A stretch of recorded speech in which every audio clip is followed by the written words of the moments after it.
ہاں بھائی، مولانا اشرف علی تھانوی رحمہ اللہ تعالی نے کہا کہ آج کے دور میں کوئی 5 وقت کی نماز ہی پڑھ لے تو وہ ولی اللہ ہے. یہ تو غلط ہے، باقی حکام بھی تو فرض ہیں. انہوں نے باقی حکام کی نفی نہیں کی ہے. ان کا مقصد ہے کہ تہجد اگر نہیں بھی پڑھتا، اشراق اوابین نہیں پڑھتا، خالی 5 نمازیں پڑھ لیتا ہے تو بھی کافی ہے. یہ مطلب نہیں ہے کہ زنا بھی کرے، چوری بھی کرے، فلان بھی کرے، ڈمکانا بھی کرے. تو 5 نمازوں سے مراد ہے کہ تہجد اور اشراق اوابین نہیں پڑھتا، اور باقی 5 نمازیں بھی اپنے لوازمات کے ساتھ ہیں، سنت مؤکدہ کے ساتھ. جمعہ اور اتوار کے دن مسائل کے سیکشن میں آپ ایک ہی سوال پر رہتے ہیں اور سوالات نہیں ہو پاتے، لوگ انتظار میں رہتے ہیں. جواب محمد علی آخر میں لکھا ہے شکریہ. شکریہ جب ادا کریں جب میں آپ کی تجویز پر عمل کروں نا. پھر اگلے ہفتے آپ کہیں کہ شکریہ آپ نے ہر سوال کو ٹائم دیا. یہ بات صحیح ہے، میں بعض دفعہ ایک سوال میں بہت لمبا جواب کر دیتا ہوں تو باقی سوالات رہ جاتے ہیں. کوشش کرتا ہوں سب سوالات کو نمٹا دوں. مفتی صاحب، ہمارے علاقے کوئٹہ مغل آباد میں عورت کا مہر 30-25 لاکھ 20-25 لاکھ ہوتا ہے.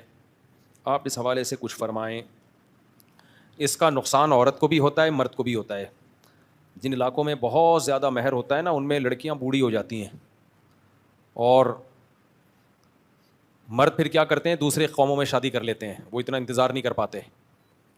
پہلے زمانے میں تو ٹھیک ہے مہر بہت ہوتا تھا، لیکن وہ سب جگہ ہی پھر مہر بہت ہوتا تھا، تو مرد مجبور ہوتا تھا کمانے پر.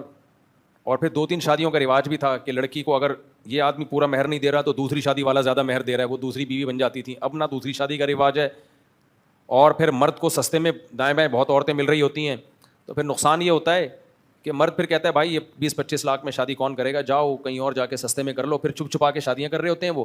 کچھ لوگ تو زنا کرنا شروع کر دیتے ہیں، لیکن جن میں اللہ کا خوف ہے پھر وہ سستے میں کہیں بھی کوئی مل جاتی ہے شادی کر لیتے ہیں، چھپا کے رکھتے ہیں اس کو. خاندانی نظام سارا اوٹ پٹانگ ہو جاتا ہے اس سے. تو اس لیے جیسے نکاح مرد کی ضرورت ہے، لڑکی کی بھی تو ضرورت ہے نا.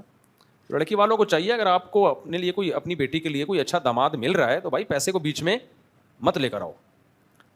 کوئی شریف آدمی مل رہا ہے، کوئی دیندار آدمی مل رہا ہے تو جتنی گنجائش ہے کر دو، اس کو رواج ڈالو. ہوتا پتہ ہے کیا ہے، باپ یہ سوچتا ہے کہ میں نے اپنے بیٹوں کی شادی میں بھی تو اتنا مہر دینا ہے نا، تو میں وہ ریکوری تو کروں نا پھر.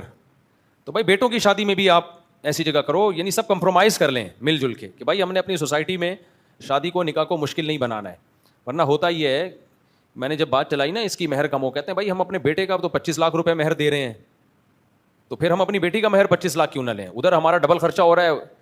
تو بھائی قربانی دے دو یار تھوڑی سی. آہستہ آہستہ سوسائٹی میں کچھ لوگوں کو پہلے قربانی دینی پڑتی ہے، پھر سوسائٹی میں کوئی چیز رائج ہوتی ہے.